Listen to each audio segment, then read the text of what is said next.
Today we're going to be diving into something truly special. CM Punk is talking, and he's talking about his AEW run, okay, in which started with the unforgettable debut at the First Dance in Chicago on Rampage. We all remember the roar of the crowd that night, the cult of personality hitting, and the sheer emotion of that moment. What is going on in CM Punk's mind? Well, what were his true feelings about returning to the wild world of pro wrestling after 7 long years and doing it in AEW? What did he think of his initial meeting with Tony Khan? Well, some new comments have surfaced, and trust me, if you're a CM Punk fan or just a fan of historical wrestling moments, you have to hear what he said about his AEW run and dealings with Tony Khan. We're here to break it all down right now. After nearly a decade away from wrestling, CM Punk made his return in August of 2021, signing with All Elite Wrestling. This is after Punk had left WWE in January 2014 and publicly criticized the company throughout his time from the ring. Obviously, his Colt Cabana Shoot podcast is one of the best listens to you'll ever hear.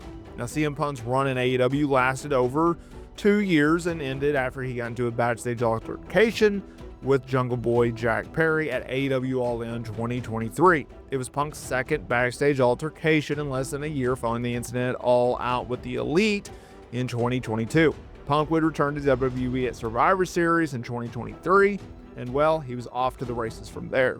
Speaking on the Masked Man show with David Shoemaker, Punk was asked to give his thoughts on what gave him confidence to return to WWE television and WWE in general, and if it would be different than when he left. And this is where he led into the AEW talk. This is what he has to say. I had a conversation with Triple H on Thanksgiving. Immediately, I was like, this dude is taking the time away from his daughters and his wife and Turkey to talk to me. It's not a thing where they need this big superstar. They didn't need to sign me. They were doing fine. I just think he, in a way, recognized that this is the right thing to do. Where prior administration would look at that stuff and go, nope, this is the way we're doing it because I said so. Yeah, but if you did it this way, it's going to benefit this many people and create my big thing about part-timers back in the day was they came back and main evented. I understand The Rock is box office compared to CM Punk in 2013. I understand that, but at the same point, if you don't hand the baton to somebody else, The Rock is not going to come back. And there's nobody at that level. That's the kind of always the way I viewed the business. And I think me and Triple H always butted heads because we were so similar back and then. We're grown, and now I love working with the guy. It's great. I don't say for him either because I don't feel like I work for this guy. I feel like I come to work and it's more collaborative than anything it's ever been. And I couldn't have ever seen that until I actually came in. Kind of as a gamble. Whereas 2021, when I came back, I went with the devil I didn't know instead of the devil that I did know. Ooh, interesting. That is very, very important.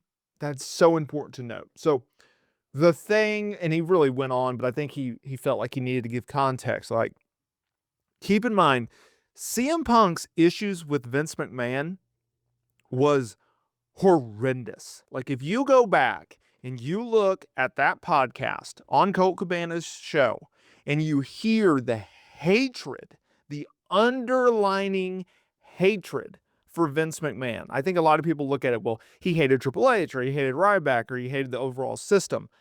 He underline hated Vince McMahon. He might say that he looked at him as a father figure in some ways, but he hated Vince McMahon. And I don't know if he doesn't recognize that, and I don't know if he doesn't get it. But at the end of the day, CM Punk hated Vince McMahon. When it comes to the devil, I know the devil, that I do know type of comment. He does not like Tony Khan, okay? He does not respect Tony Khan. He does not like Tony Khan.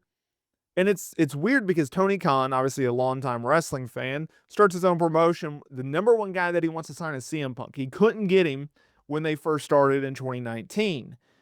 But come 2021, he was able to sign CM Punk finally.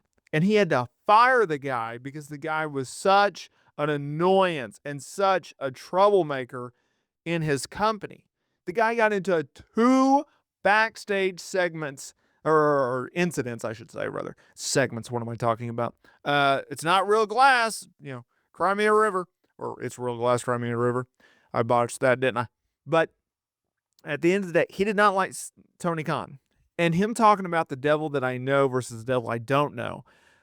I understand that he is putting Tony Khan on a professional level with Vince McMahon, but they are not even in the same universe. Okay. I always looked at it like this. The moment that CM Punk came out and he did his promo, it never worked. It never fit. It didn't feel right.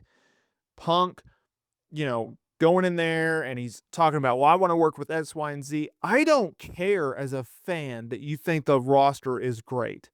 Not in a in-character promo. I don't care. I want you to feud with someone. I want the CM Punk back. And it's no different from when he was first back in WWE. It took him a minute almost to find his balls or his voice or whatever you want to call it, of like, hey man, you're CM Punk. Like, go out there and cut fire. Scorch earth someone. And when it comes to Tony Khan, I would not put him on the same level as Vince McMahon, but I understand his ideology of being like, okay, if I'm going to return to wrestling, I should probably go with the guy that I do know. Like it's better to know someone good, bad, and indifferent versus someone that maybe you don't know. And now you got to take time and you got to learn their, habits and secrecy and the way that they conduct business and everything like that. Because I mean, CM Punk's made this very clear. He does not think that Tony Khan runs a wrestling business. He thinks he runs a fantasy league type booking situation where, well, let's just put on a great match. Who cares if it draws? And it's like, no, that's not the wrestling business. Never has, never will, in my opinion. And I think the reason that you have seen the decline of AEW is because there are certain fans, and I would include myself in this, of like, I don't watch wrestling because I want to see 5-star classics. I want to see wrestling because you give me 2 characters or 3 characters or how many characters that are interesting, that they're feuding, that I followed their story. They give me a reason to care about, and it's going to end in a wrestling match. And then I want to see a 3 and above star match. That's why I watch wrestling. There's a lot of people that don't. And that was one of the issues that CM Punk, I believe, had in AEW and under Tony Khan, of which, hey, let's just book this 5-star match. The match is going to be wacky. It's not going to make sense. No one's going to get over because of it.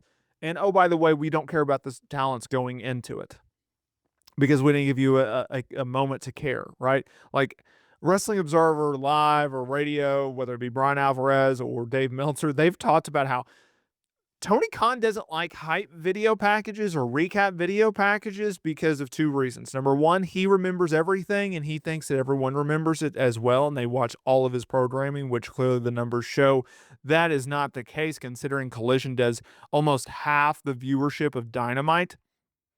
And number 2, that it takes away from the ratings, right? Anytime you air a video package or a recap video package, people will turn out, right? And it's like, you got to do that to build up these stars, because while, yes, you may have people tuning out, those are usually the hardcores, right? Because usually casual fans are like, oh, well, who's this person? Or, oh, why are these 2 feuding? Or why should I care about this next match, right? I think personally, there needs to be a 30-second recap video package before every single match or significant segment that has not had an established meaning, storyline, or reason as to why certain talents are in the ring. I think that would help tremendously. Now, whether or not AEW goes with that idea remains to be seen.